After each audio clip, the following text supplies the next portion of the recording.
This week we're going to talk about, now that I've finished my project, how can I protect the project, how can I back up the stuff and then delete Make things. space Make on space. your device. Or even if you're partway through a project, how can you make space to continue the project if you're working on a big documentary or something? Yeah. I got something I'd like to show you before we do that. Okay. I've got a project here. Let's go to the project. See this one here called Studio Shots? Yep. It's got these kind of like weird little symbols on it. That would scare me. It's scary. Look, if you go into it, I'm going to tap on it. Oh, look, it says missing media.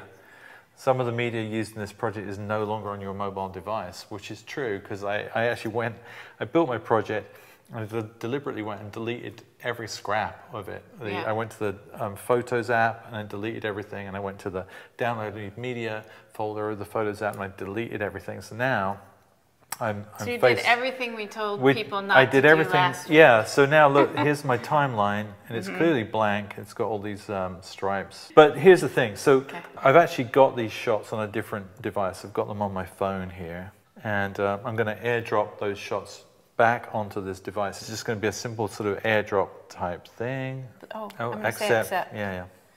They've airdropped across. They've gone into the Photos app. Okay. And now, if we go to the Photos over here, and we'll go to videos, probably find them quickly enough. It's that one, that's one of the video clips, that's another one, and that's another one. Okay. Now nothing's happened yet. I'm still, they're still disconnected, but I'm just going to go back out. This is like a little automatic feature thing. So just change to another project arbitrarily. Come back onto this project, tap on it, it says missing media. Do you want LumaFusion to find that media for you? And it says that LumaFusion searches for missing media based on the duration, the resolution, and creation date. It says it may mismatch media, but it's going to do its best to find the actual bits of media that you used. So we're going to say yes. And search complete, okay. This hasn't updated, but if we tap into it, we find that. And is that the right These are the right, this is the right media, and these are the right bits of that media that I was using. Cool. So that's a very helpful thing if you ever get into that kind of state. So the workflow was you re-imported the media and then you just reopen the project and it asks you the question. And it asks you that question. It says there's missing media. Do you want LumaFusion to try and fix that problem for you? But I'm going to use this project actually as a sort of starting point for today's topics, which is basically there's a few things that we do once we're in LumaFusion that will take up more space or will require more space on your device to be able to do it. So we talked about last week, importing media from various places. That takes up space on your device. And then we're going to do some other things as part of our editing workflow that also take up space on your device. Okay. And the first one is simply creating a movie. So when we go to create a movie, no matter where, let's say, click on movie, no matter where we decide to send it, LumaFusion has to create what we call a temporary file. And to create that temporary file, it needs space on the device to write it. And then once it's written it, it then uploads it wherever you're going to send the movie. And then it deletes the local file. And then once that's complete, it then deletes that. But it needs that space in the first place. So you sort of need to be aware that especially if your device is running out of space, that you have to... So even if you're uploading to somewhere else like YouTube, we still need the amount of space to make the temp file. On your device, that makes sense. But here I'm going to just do something which will kind of deliberately not only write the file, but place the file inside LumaFusion. And that's this thing called rendered movies folder. We're just going to click on that and click on that.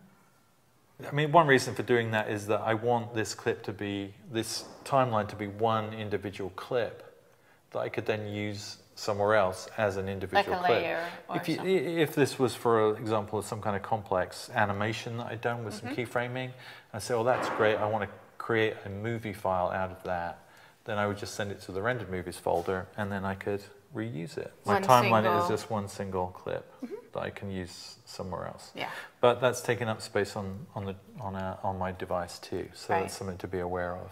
Okay, so what if I'm finished with my project, I've done all my effects, color correction, transitions, audio, and I want to back up my project so I can come back to it next year and continue editing, but I want to clean up my iPad. Well, the easiest thing to do would just be to do a project archive, which we actually refer to as a LumaFusion project package. So it's going to take your timeline, it's going to take the media, package it all up into this zip file or zipped file. And then, in this case, we're going to airdrop it. But we could put it on Dropbox. There's a bunch of destinations. If you tap on here, there's all the usual destinations that you might want to use. We're going to use other app airdrop. What we find is an option here to use either full original media or trimmed media. And you can see there's a big change in the size here. So trimmed media, it just means I'm going to use that portion of the clip that I'm using in the timeline, plus a second on either side. If I want all the media, the whole lot, then I would use full original media. We're just going to send it trimmed right now over to the phone. So, okay, I'm going to put this over here so we can see what happens. You can give it a name. That's okay. Just take so it's writing a project, and then it's going to airdrop the project, and we choose that one. Okay. And then accept. Yep. And now, so it's just going to automatically open. It automatically opens. And then here's the project that we had. Yeah. Now you can go delete that. Yeah. So this is So this is kind of interesting. The whole sort of deleting of things. The first thing we probably want to do is to delete the project itself. So we go to the project manager page, we select the project, and we hit the delete button. Now, because we have to do that first, because if we don't do that, the app wants to prevent us from deleting media that is already being used in a project somewhere. So it's a little bit of a fail-safe thing. But if you know that you want to delete it, you start by deleting the project. And delete the project. So we just got rid of the project, but we haven't got rid of the media, as you pointed out. Now we go back into here, we go to cleanup, and we're going to go to cleanup unused cached media. So that just means get rid of any video clip, any media that is not currently being used. So when we talk about cached media, that's media that was downloaded in the integrated import way, like you use something from Storybox, you use something from Photos app, or all the other ones, Gnarbox or whatever. That's right. Well, we're going to just choose the Photos integrated library right now. Yeah. And then hit clean up selected locations. And then, are you sure? Yes. Yes. And off it goes. It tells you how much it's actually cleaned up off the device. Now if we go into the downloaded media folder, we could go looking for those shots, but they won't be in here anymore. Okay. Andrew is going to be at IBC during the airing of this, so I am going to take questions, which means might get the right answer now. I'll take questions. You'll get the right answer. And then then he'll be back and he can correct me then later. Or not. Anyway. So thanks for watching, everyone. Thank you. Okay. Well, thank you for listening in on our pre-recorded bit of the show. And we're here in Seattle. I don't know if you all know this, but we're co-located with Filmic Pro in this beautiful historical building in Seattle. And we want to congratulate them for a huge success with their the Apple keynote that they presented at. And that was just such a big deal and really well done. And I'm really excited for the features that they're coming out with. And so if you don't have Filmic yet, it's a good time to go get it. So congratulations. And we're in a working building here, so there's a chance Filmic's back in the office now, and there's a chance you'll hear some shuffling there's around. There's lots going on back there as they get ready. Yeah, so, and Josh, Andrew, and Chris are now at IBC. So if you happen to be in Amsterdam, if you're lucky enough to be there, you'll find them in booth LP04, which is in the Launchpad area. So we had a couple questions. One was about external drives and iOS 13. And so one thing to keep in mind is you can, you'll have, yes, we do support the USB-C connected external drive, but you need both iOS 13 when it comes out, and you need our implementation of that, because it's not just a matter of us allowing you to look at it. What happens is you, in the LumaFusion library, you'll be able to select drives to look at and places to look at, which you could look at your external drive, the USB-C, and see the media on there, or you could look at your Filmic folder, for instance, and see media in there. And it works a lot like Storybox. So that's a repository that we can keep an eye on. It's our watch folder to that area. Then you can tap on, play, mark in and out from those places, the USB-C drive, Filmic, wherever you have it set up. And then when you drag it to the timeline, it'll then download that bit of media to your device. And I know the questions are going to be, well, why not just edit from there directly? And the answer is, well, we definitely did test that, and it's definitely not fast enough yet with USB-C. So the experience just wasn't, at first look, it looked okay, but then with any amount of shuttling or moving around, it just wasn't fast enough. So the workflow will be look at it, drag it to the timeline, just like Storyblocks. We found too that depending on the device, an iPhone has different requirements using an external drive versus an iPad, for example, and your mileage may vary. Individual setup is probably going to require some tweaking and refinement on the user's end. Yeah. So let's see, we had, that question was from John, and now we have a question from Jim Harvey and Meredith Barnes about Android. So we get this question a lot, and we are looking at it very seriously. I don't know how much I can say about what's going on that front, but what I can say is that so far, you know, the foundation that's on Android at this point isn't enough to run LumaFusion. It doesn't have the foundation for the video and audio and the multi-layer composition that Apple has provided that has made LumaFusion, or part of what has made LumaFusion a great tool. And so what needs to happen is that foundation needs to be built for Android. So we're definitely looking at that, and we're definitely involved with moving that forward. So I can say that much about that. So thanks to Jim and Meredith about asking about that. We have another question from a user. Please offer phone support. I can tell you this, we have at least one new person around here that can help with support, and we're going to keep phone support via the email for now, but... I mean, it's partly that, keep in mind, we're a company that has, you know, two and a half support people, and the world is a big place, so we would have to, you know, have people up all around the clock doing that in order to really make it fair for everyone. So we're a small company, and part of what makes us great is we're a small company and we're super passionate about making your project successful. But right now, all we can handle is the email support. But I think we're pretty good at getting back to people, at least on the same day during the week. And we even try on the weekends and evenings, and everybody's checking that, our whole team, developers and everyone, to make sure that works okay. I have a follow-up question from Meredith. Is white balance adjustment coming soon, Terri? Oh, I hope so. I really hope so. So this has been something that Andrew and I have been sort of putting up higher and higher on the list, because we really think that would make our color correction a lot better.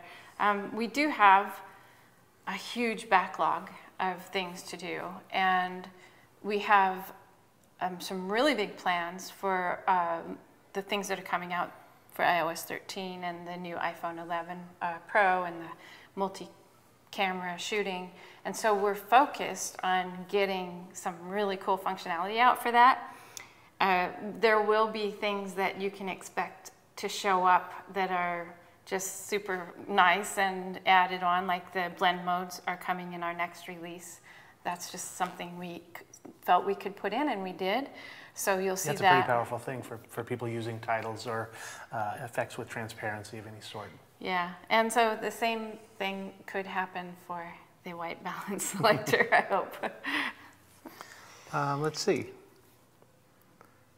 Will we have, when will we have Final Cut Pro integrated with LumaFusion? Yeah, so that's been our main focus over the last 6 months, is just getting the Final Cut Pro export to XML to Final Cut Pro working. And it's pretty complicated because they deal with things like dissolves on overlay tracks different than we do. And in fact, people have asked us, well, does that mean you'll be able to do Premiere automatically when you do Final Cut? And the truth is that each of those systems requires a custom translation so that it works right. So we're working on it, and we hope to have it out, well, I would say before Christmas for sure, but sometime before then, yeah. Yep. Let's see, nice note from Mighty Quinn VR Realm. I upgraded my iPhone just for LumaFusion. You guys are the best. Thank you. Thank you. Looking for questions here. Laptop version from Jim Harvey. So Jim Harvey, you have the hard questions, Jim. Android, now laptop version.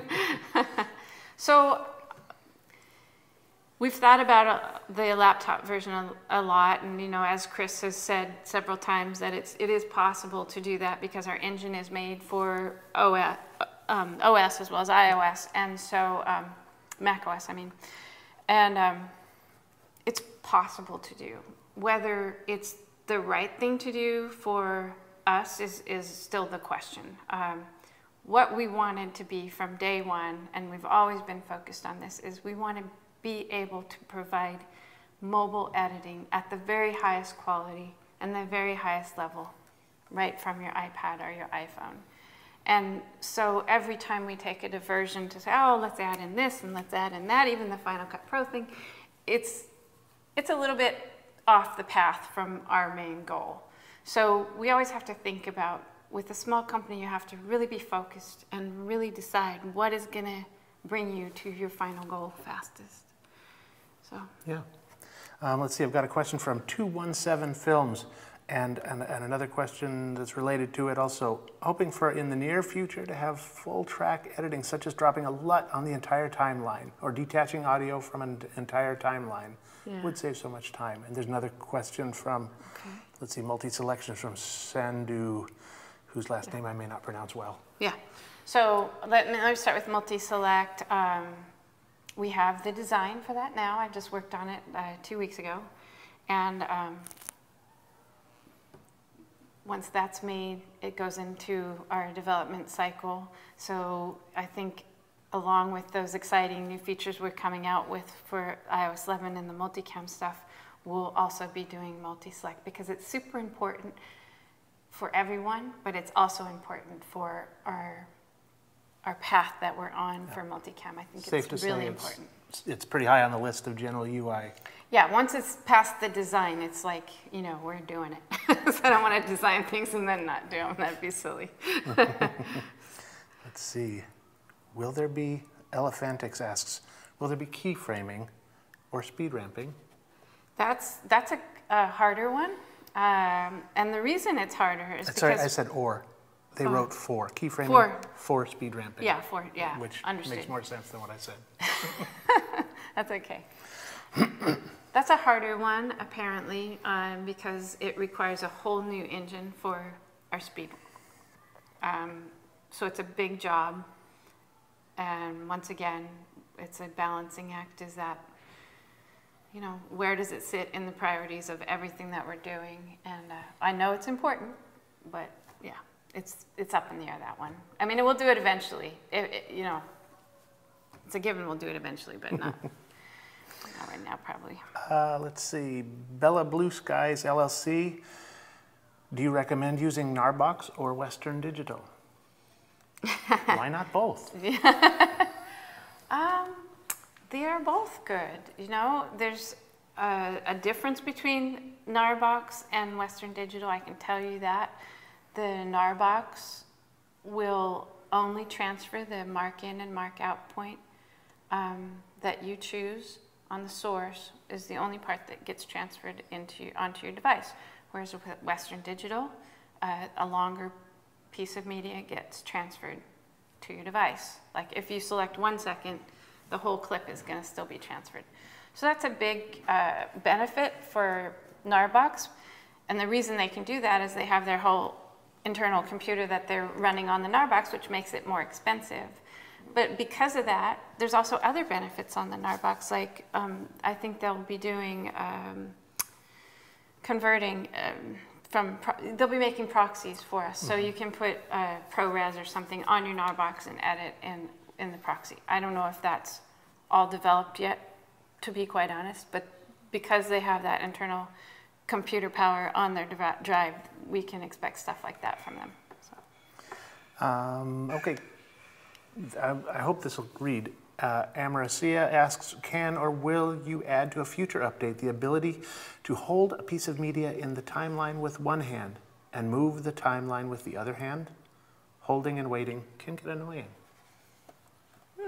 Is that yeah, like you pick up one and do that. Timeline, yeah. I wondered about that, in fact, the other day. Did you? I did. Yeah, I think that's a good idea. I don't know if it's what the tech, with all of these things, with the new interactions, we have to try it, see how it feels, see what the drawbacks are, and if the whole graphics UI and everything can work to do that. Okay, we have one more question. Yeah, sounds like one more question. What do we have?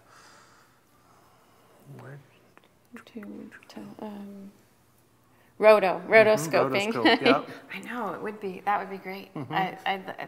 Yeah. Hopefully with the color correction that would, okay. Yeah, let's see. To Fire adapter to connect a drive for the older iPad Pros. So I'll read the question. Yes, okay. AJ Booster asked, can you use the USB-C to Fire adapter to connect a drive? For example, older iPad Pros. I believe Andrew said he did that just yesterday when we were talking to him. So I think it's possible, although I don't know what the speed would be like. I'm assuming it would be a lower throughput. USB-C is a real fast connector, and older stuff is less so often. I mean, I think that's possible. Don't quote me on that. But yeah. Okay. Well, thank you so much for your questions.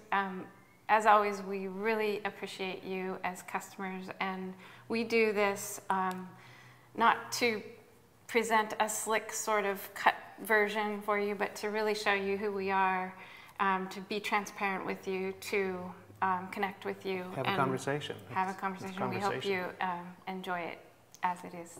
Thank you.